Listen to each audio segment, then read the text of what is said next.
Ghana, a nation rich in culture and tradition, faced an economic crisis not long ago.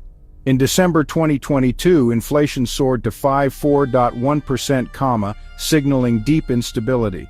The CDI crashed and imports became unaffordable. Food shortages hit hard and prices doubled, eroding purchasing power. Hyperinflation wiped out savings and crushed businesses. The crisis touched everyone, from street vendors to executives. Ghana was locked out of international markets, unable to secure credit. Trust in the economy evaporated, replaced by fear. Businesses froze investments, and daily life became a struggle. The country needed drastic intervention to steer the economy back on course. Ghana looked for a lifeline from a global financial heavyweight. Enter the IMF, the International Monetary Fund. If you enjoyed this video, don't forget to like and subscribe. Thank you.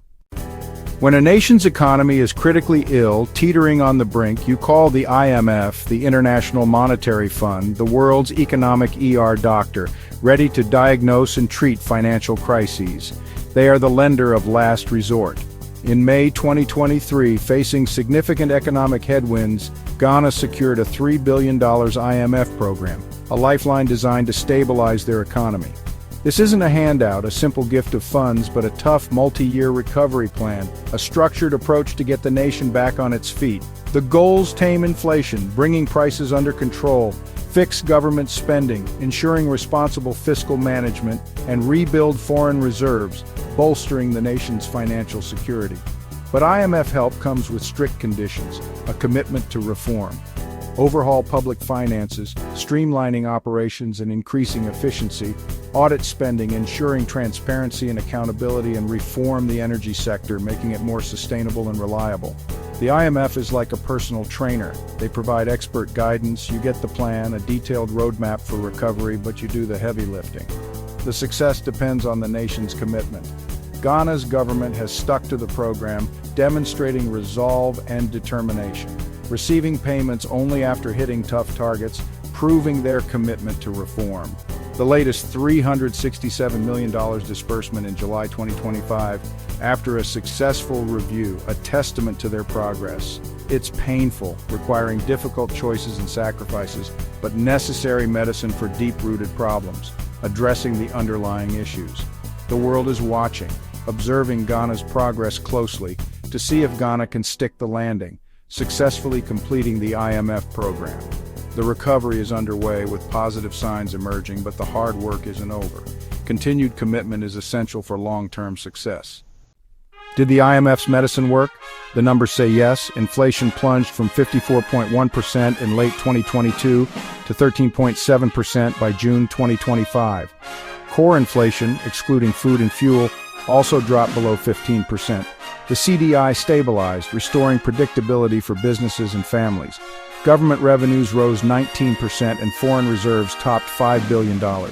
Ghana is out of the ICU, but not fully healthy. 13.7% inflation is still above the 6-10% target. The hardest part? Getting inflation down that last stretch. International observers are impressed, but challenges remain. The crisis phase is over, but the recovery marathon continues. Ghana's next steps will determine if this turnaround sticks. To combat rising inflation, Ghana's central bank sharply hiked interest rates to 28% to curb spending. Business loans now range from 34% to 38% interest, a substantial burden for enterprises.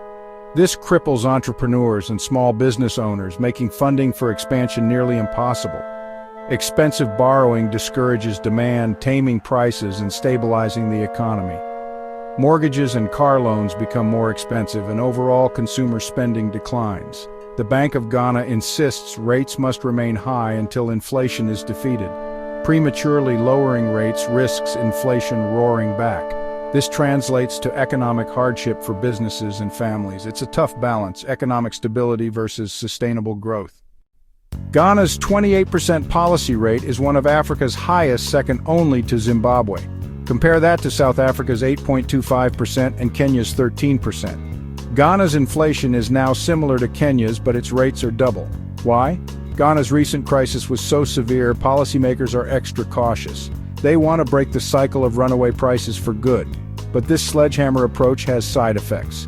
Local businesses face far higher borrowing costs than their African peers. It's an uneven playing field, putting Ghanaian entrepreneurs at a disadvantage.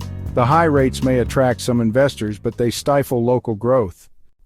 With inflation falling, many expect rate cuts, but the IMF says, not yet. Ghana's inflation is still above the 6–10% target, so the IMF urges caution. The fear cut rates too soon and inflation could rebound. The IMF's advice feels mixed, hands-off on the currency, hands-on with rates. The Bank of Ghana is caught in the middle, needing to follow IMF rules to keep the bailout money flowing. Even if local policymakers want to ease up, their hands are tied. The central bank's independence is limited by the IMF program. Ghana must walk a tightrope between recovery and risk. Now Ghana faces $1 billion question: cut rates to boost growth or hold steady to crush inflation for good. The IMF says wait, don't risk undoing hard-won progress. Local businesses and economists argue the medicine is now worse than the disease. Keep rates high and recovery could stall, cut too soon and inflation could return. The Bank of Ghana must balance credibility, growth, and social stability. The stakes: jobs, investment, and the future of the IMF program. This week's decision will shape Ghana's economy for years to come. The world is watching. Will Ghana play it safe or take a bold step forward?